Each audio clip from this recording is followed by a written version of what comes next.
It's an interesting time for business.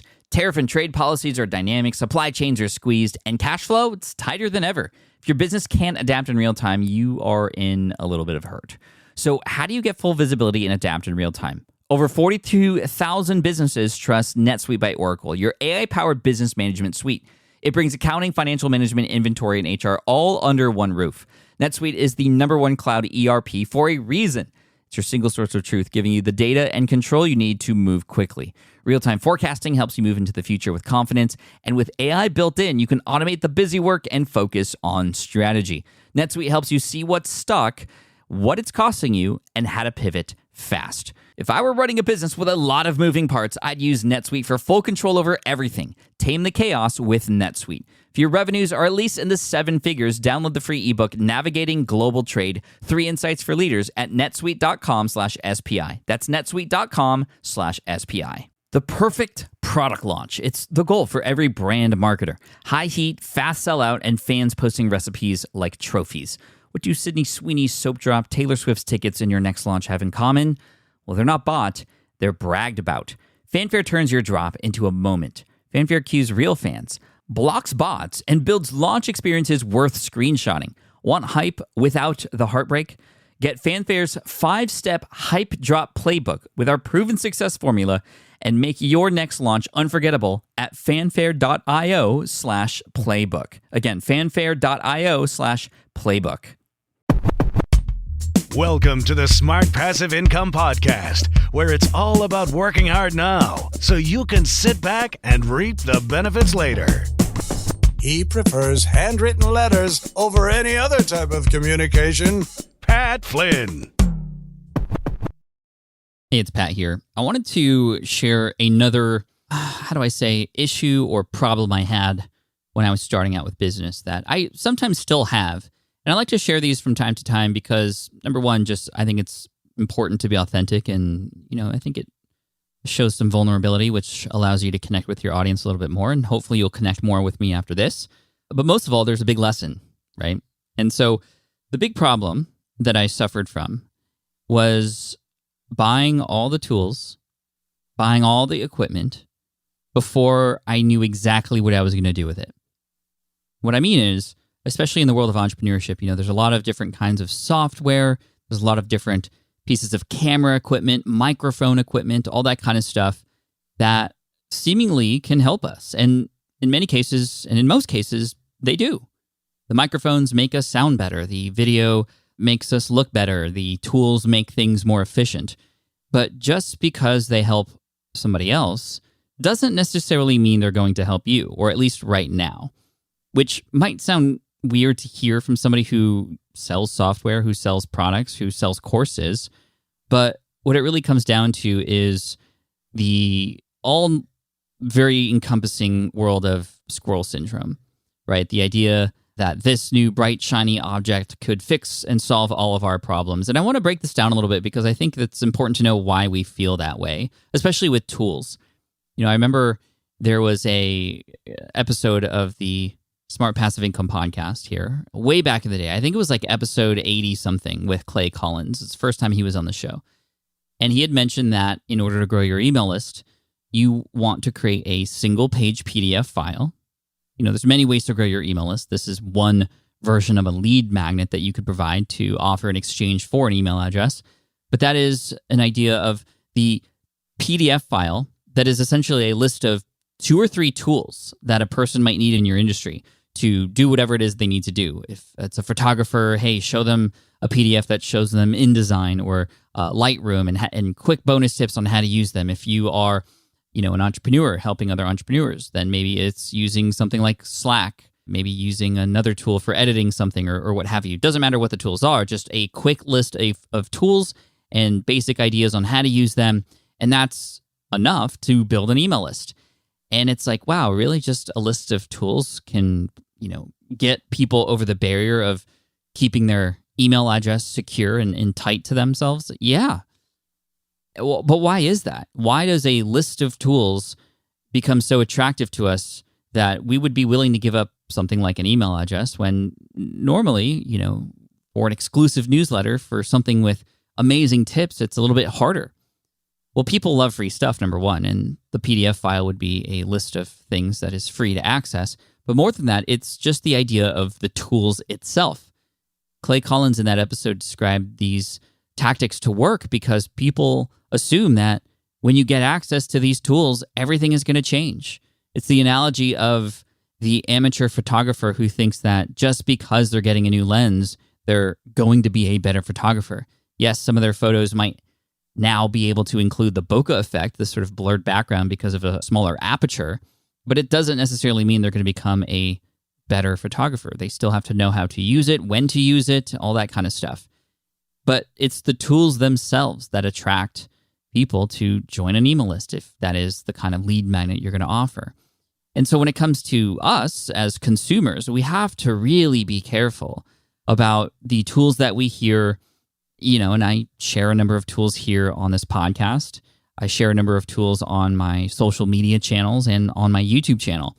But I want to give this to you because I need you to understand that it's important to have a filter in mind and an understanding that you should question every single tool that comes your way as to whether or not it would not just be helpful. I think it's obvious that these things are helpful, but if it's something you need right now, or if it's something that perhaps you feel is going to fast forward something that might actually just be something difficult that you're trying to avoid or to fast forward through, right? And that's what I find is very common with a lot of the draw that I have for a lot of tools out there, right? Things that can help me save time or things that can help me do things in a different kind of way or more efficiently are actually just things that attract me because I don't want to do those things when I really should and I could.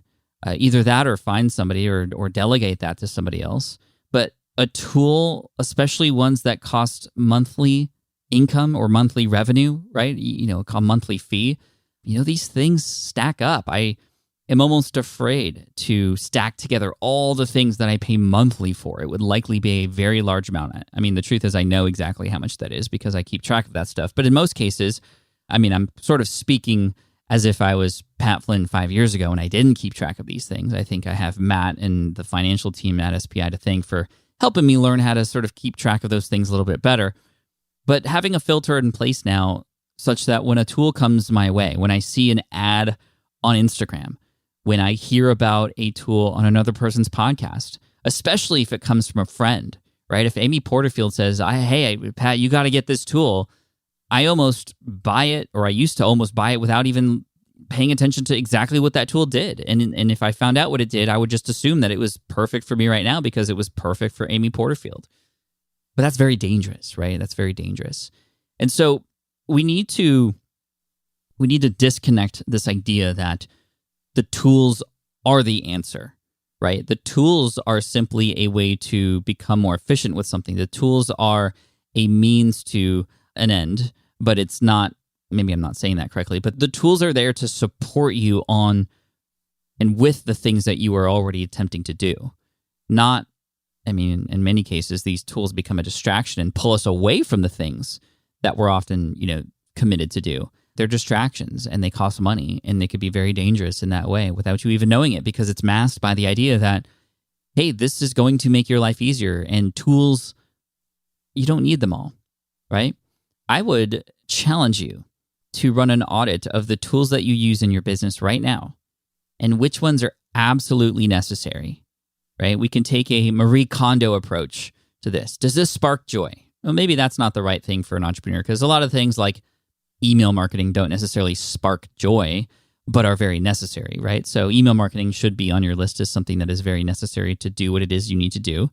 And if you haven't started your email list yet, what are you doing? You need to go to 100emails.com to take that 3-day challenge. It's free so that you can get access to that. But again, email, I think, is obvious for us entrepreneurs who've been doing this for a while, that is a major component and a vital component to the work that we do online, right? It's almost, in my opinion, like business insurance. It's insurance, in my opinion, because if a social media platform goes down, if your website goes down, if your podcast host stops working or whatever, you still have the email list to stay in contact with your audience. And my entire business was hacked in 2013, yet my email list still was able to keep in contact with everybody, let people know what was going on, and I could have moved people elsewhere if I had to. Thankfully, I got everything back. But anyway, I digress. To get back on point, like having a filter and understanding exactly what you need to do and taking this audit of the things that you already have can save you money. It could save you time, and it can help you come back to what it is that's important, right? I think if I imagine the photographer, going back to that analogy, right?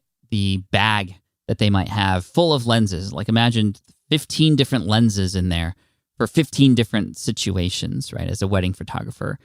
First of all, that's going to be a hefty bag, right? To carry around, it's going to be heavy. And a lot of us carry around a lot of weight with the tools that we've gotten access to, with the things that we've purchased, and especially the software. But second of all, imagine that photographer making decisions now. There's now 15 different options, decisions that that photographer now has to make it in different scenarios. And yes, there are super pro professional photographers who would know exactly when to use each one and the minor differences between each, the scenarios that work best for each of them. But for most of us who are the amateur or the beginner, having 15 lenses would be actually working against you. You would not have the time to master each of those lenses. You would not have the time to use each of them to their fullest capability. And I want you to think really honestly with yourself right now, with the tools that you have access to right now.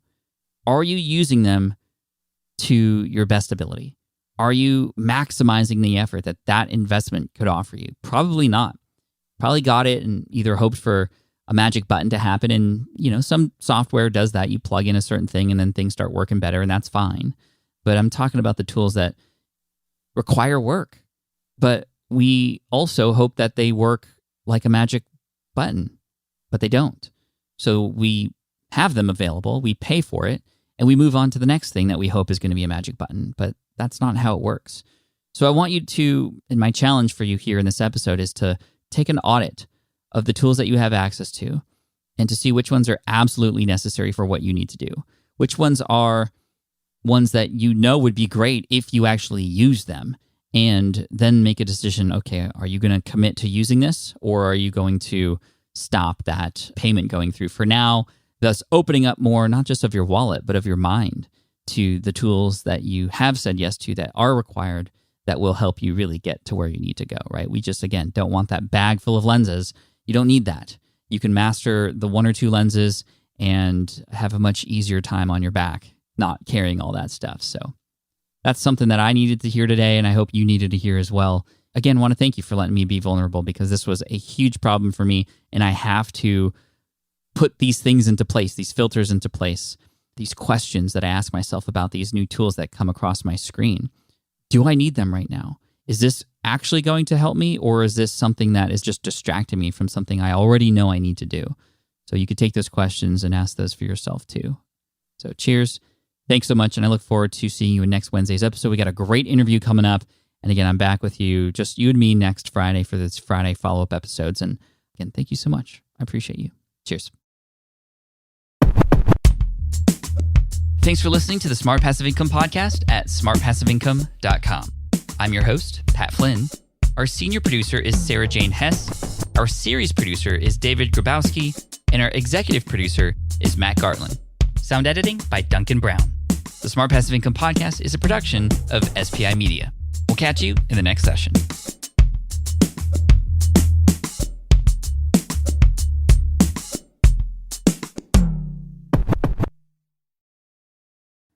I get it. You want to grow your business, but selling at scale feels overwhelming. You're drowning in complicated funnels, creating different lead magnets, or constantly posting on social media. And that gets exhausting fast, especially when you're trying to sell to hundreds or thousands of people. But what if you could sell at scale with a simple, powerful quiz? A score app quiz or assessment asks your audience key questions and gives them instant personalized results based on their answers. Your audience gets to know where they are now and shows them the steps they need to hit their goals. You can set up a quiz in minutes using Score App's templates and have a powerful lead magnet that'll do the selling for you. The best part is your audience actually wants to take this quiz, and you build huge amounts of trust before you even make a single offer. No hard sales, no chasing leads, just value at scale. Get 50% off the first 3 months using the discount code SPI. Just head to scoreapp.com/SPI. Again, that's scoreapp.com/SPI. More people dream about building their own business and being their own boss rather than retiring early. But a majority of them never even take the first steps to register the business. Why? Because starting a business can feel overwhelming. With legal forms, paperwork, finances, it's a lot. And that's where Taylor Brands comes in. Taylor is a complete business builder designed to make launching your business simple and stress-free. You can register your LLC in just minutes, keeping your personal and business assets separate from day one. And from there, you can get access to everything you need to get off the ground, from legal documents, licenses and permits, invoicing and bookkeeping tools, and even a 100-day business coaching program to help you hit the ground running. You'll also get a free personalized business plan, branding tools, and so much more. And of course, our listeners get an exclusive 35% discount to get started. Just head to taylorbrands.com/SPI. That's TAILORBRANDS.com/SPI. Stop dreaming, start building with Taylor Brands.